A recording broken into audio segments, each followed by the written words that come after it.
दुधीची अशी कोफ्ता करी बनवाल तर लहानांपासून मोठ्यांपर्यंत सर्व आवडीने अगदी चाटून पुसून खातील. कोफ्ता करी बनवण्याकरता सर्वात आधी मी कोफ्त्याची तयारी केली.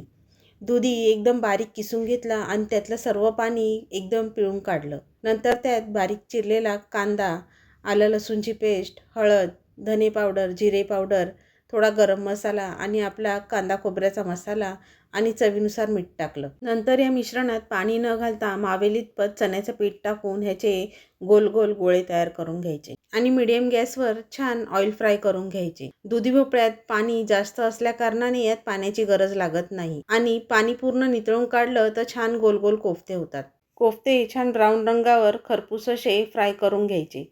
ऑइल फ्राय झाल्यावर दुसरीकडे ग्रेव्ही करता तयारी करायला घ्यायची. कोफ्ता करीच्या ग्रेव्ही करता दुसरीकडे कढई गरम करायला ठेवून त्यात 1 चमचाभरच तेल टाकून घेतलं. जिरं आणि थोडे गरम मसाले टाकून 2 उभे चिरलेले मोठे कांदे फ्राय करून घेतले. कांदे मिडियम गॅसवर हलकेसे ब्राऊन होईपर्यंत परतून घ्यायचे. कांद्याचा रंग चेंज झाल्यावर इथे मी 2 मिडियम आकाराचे टमाटे, आलं, लसूण आणि 1 हिरवी मिरची असं सर्व ग्रेव्ही करता छान वाटण काढून घेतलं. आणि नंतर सर्वात शेवटी ग्रेव्हीला क्रीमी टेक्स्चर येण्याकरता 7 ते 8 काजू देखील ॲड करून घेतले. हे सर्व जिन्नस ब्राऊन रंगावर छान 2 ते 4 मिनिटं परतत राहायचे.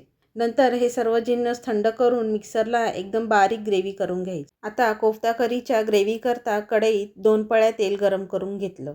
त्यात हळद, धने पावडर, घरगुती मसाला, तुम्हाला हवा असेल तर किचन किंगचा गरम मसाला देखील तुम्ही ॲड करू शकता.